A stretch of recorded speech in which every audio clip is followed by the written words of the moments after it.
భారతదేశంపై ఉగ్రవాదులను ఉసిగొల్పుతున్న పాకిస్తాన్కు సింధు నది జలాల నుంచి వాటా ఇవ్వరాదని భారత్ నిర్ణయించింది. పహల్గామ్ ఉగ్రవాద నేపథ్యంలో సింధు నది జలాల ఒప్పందాన్ని పక్కన పెడుతూ భారత్ నిర్ణయం తీసుకుంది. ఆ నిర్ణయాన్ని అమలు చేయడంపై కేంద్ర జలశక్తి శాఖ మంత్రి సిఆర్ పాటిల్ ఆ శాఖలోని కీలక అధికారులతో సమావేశం నిర్వహించారు.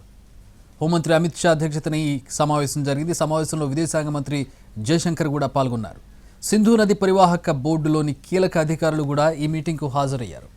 ఇండస్ వాటర్ ట్రీటీపై సుదీర్ఘంగా చర్చించారు అమిత్ షా.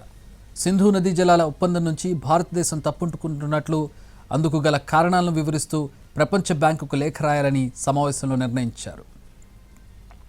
టిబెట్లో పుట్టిన సింధు నది భారత్ పాక్ మీదుగా 3180 కిలోమీటర్లు ప్రయాణించి అరేబియా సముద్రంలో కలుస్తుంది. దేశ విభజన తర్వాత సింధు జలాల నిర్వహణపై భారత్ పాక్ మధ్య ప్రాజెక్టులు కట్టడం, నీటిని వాడుకోవడం లాంటి విషయాల్లో వివాదాలు వచ్చాయి.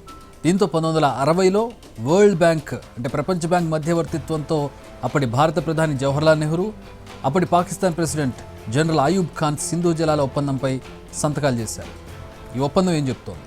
సింధు నది వ్యవస్థలో తూర్పు భాగంలోని రావి, బియాస్, సట్లెజ్ నదులను భారత్కు, పశ్చిమ భాగంలోని ఇండస్, జీలం, చీనాబ్ నదులను పాకిస్తాన్కు కేటాయించారు.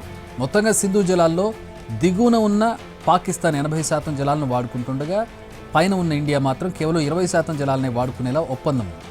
అంతేకాకుండా పశ్చిమ నదుల్లో ఇండియా హైడ్రో పవర్కు, తాగునీటికి మాత్రం అది కూడా పరిమితంగానే నీటిని వాడుకోవాలని, పాకిస్తాన్కు నీటిని అడ్డుకోవడం లేదా వరదలను సృష్టించడం వంటివి చేయరాదని ఒప్పందంలో పేర్కొన్నారు.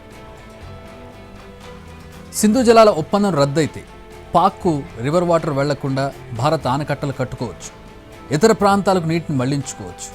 ఇదే జరిగితే పాకిస్తాన్లోని పంజాబ్, సింధు ప్రావిన్సులు ఎడారిగా మారే ప్రమాదం ఉంది. పాకిస్తాన్లోని వ్యవసాయ భూముల్లో 80% సింధు జలాలే కీలకం. పంజాబ్, సింధు ప్రావిన్సుల్లో వ్యవసాయ రంగానికి సింధు నది జలాల నుంచే 93% సాగునీరు అందుతోంది. పాక్ గ్రామీణ జనాభాలో దాదాపు 61% మంది, అంటే దాదాపు 23.7 కోట్ల మంది ఇండస్ బేసిన్లోనే ఉంటున్నారు. కరాచీ, లాహోర్, ముల్తాన్ లాంటి ప్రధాన నగరాలకు సింధు నది నుంచి తాగునీరు సరఫరా అవుతుంది. గోధుమలు, వడ్లు, చెరుకు, పత్తి వంటి ప్రధాన పంటల ద్వారా ఇండస్ బేసిన్ ప్రాంతం నుంచి పాకిస్తాన్ జీడీపీకి 25% వాటా సమకూరుతోంది.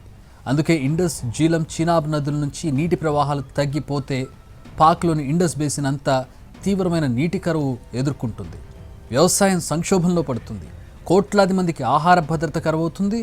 చాలా నగరాలకు, సిటీలకు నీటి సరఫరా నిలిచిపోయి గందరగోళం తలెత్తుతుంది. ఇళ్లకు, ఇండస్ట్రీలకు కరెంటు సప్లైకి ఇబ్బందులు వస్తాయి. హైడ్రో పవర్ మీద వాళ్ళకి పవర్ అందుతుంది. ఉపాధి పడిపోతుంది. నిరుద్యోగం, ధరలు విపరీతంగా పెరుగుతాయి. ఒక రకమైన ప్రతిష్టంభన నెలకొంటుంది. దీర్ఘకాలం నీటి ప్రవాహాలను అడ్డుకుంటే పంజాబ్, సింధు ప్రావిన్సులు కాలక్రమంలో ఎడారులుగా మారతాయి అంటున్నారు. చివరకు ఇండస్ బేసిన్ నుంచి ఇతర ప్రాంతాలకు ప్రజలు వలసపోయే పరిస్థితులు వస్తాయని విశ్లేషకులు అంచనా వేస్తున్నారు. గతంలో భారత్ పాక్ మధ్య 1965, 1971, 1999లో 3 యుద్ధాలు జరిగినా కూడా, అనేక సార్లు సరిహద్దు ఘర్షణలు, సీమాంతర ఉగ్రవాద దాడులు వంటివి జరిగినా కూడా ఎలాంటి పరిస్థితుల్లో అయినా ఇప్పటి వరకు ఈ సింధు నది జలాల ఒప్పందానికి భారత్ కట్టుబడి ఉంది. పాకిస్తాన్కు నీళ్లు వెళ్లకుండా భారత్ ఎలాంటి అడ్డంకులు సృష్టించలేదు. కానీ గతంలో ఉగ్రదాడులు జరిగినప్పుడు సింధు జల ఒప్పందాన్ని పునర్సమీక్షిస్తామని భారత్ హెచ్చరికలతోనే సరిపెట్టింది. ఇప్పుడు మాత్రం పహల్గామ్ అటాక్ను సీరియస్గా తీసుకుంది భారత్.